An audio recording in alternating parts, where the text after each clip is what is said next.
الحمد لله والصلاة والسلام على رسول الله. والسلام يا مدحدا iyo martida sharafta leh iyo dadweynaha. Waxaan ku noqonayaa horta wada shaqeyn baa laga hadlay. Maxaa laga wada shaqeynayaa? Yaa si la rabaa inay xadidaan waxa laga wada shaqeynayo. Waxaan isleeyahay haddaan wax laga wada shaqeynayaa jirin wax shaqo ma jirto lamana wada shaqeynayo.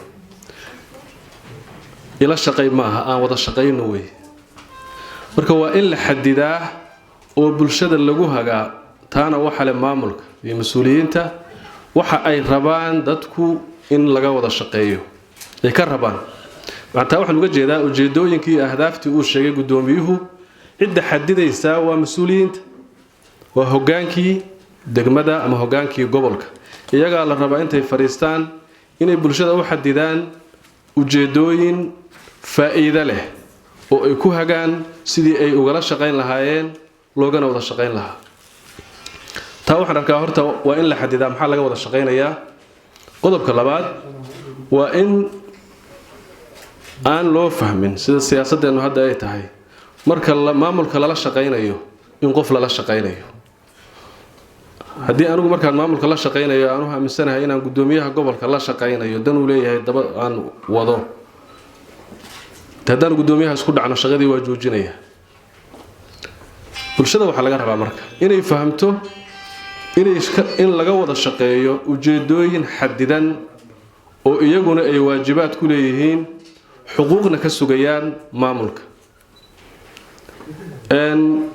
dawladdu waxay u jirtaa inay gudato wadaa'if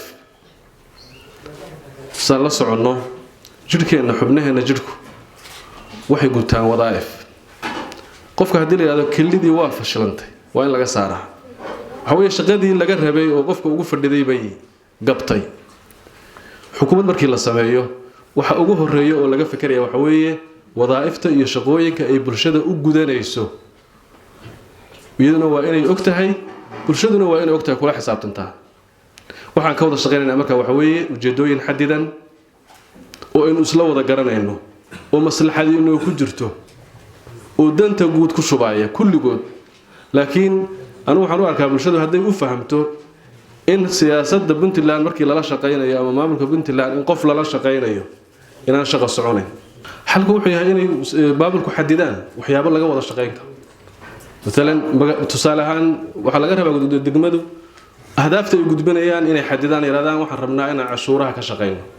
kaalin intee leeg bay bulshada ku leedahay cashuuraha maxaa laga rabaa bulshada marka cashuuraha la rabo in la dhaqaajiyo magaalada bidixdeeda laga hadlayaa soo maaha maxaynu bulshada uga baahanahay maxaynu inagu leenahay.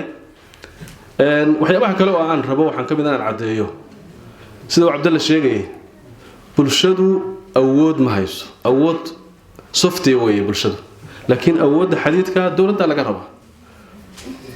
waxaan arkaa oo kale marka cashuurta dhaqaajinayo waxa laga rabaa qofka bulshada ah in la fahamsiiyo faa'iidada cashuurta ugu jirta iyo soo cashuurta u bixin lahaa iyo waxa ka soo noqonaya iyo in wax loogu qabanayo in la fahamsiiyo lana muujiyo wax qabadkii si cashuurtii u socoto. dawladdana waxa laga rabaa haddii wax soo istaagaan odayaal kaalayana la riix inaanay noqon haddii bulshadu la qaadato inay jirto awood dawladeed oo wixii ka hor yimaada dhaqaajin karta oo aan qof ku noqon karin askari laakiin uu noqon karo qof wax la fahamsiiyo wixii kala qayb qaata haddii soo istaagaana awood dawladeed meeshii inay timaado la raba oo wax ka qaban karta qofka ka hor yimi maslaxadii ummadda.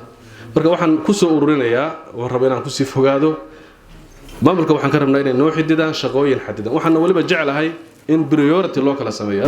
hadiyad hadafay dalkaagii u heelan tahay hadiyad hadafay dalkaagii u heelan tahay himiladaadiyo hankaaguba hadduu fog yahay himiladaadiyo hankaaguba hadduu fog yahay himiladaadiyo hankaaguba hadduu fog yahay hadduu higsigaagu yahay wadanka horumarkii hadduu higsigaagu yahay qayb qaado oo taageer barnaamijyada xarunta cilmi baarista iyo horumarinta hadal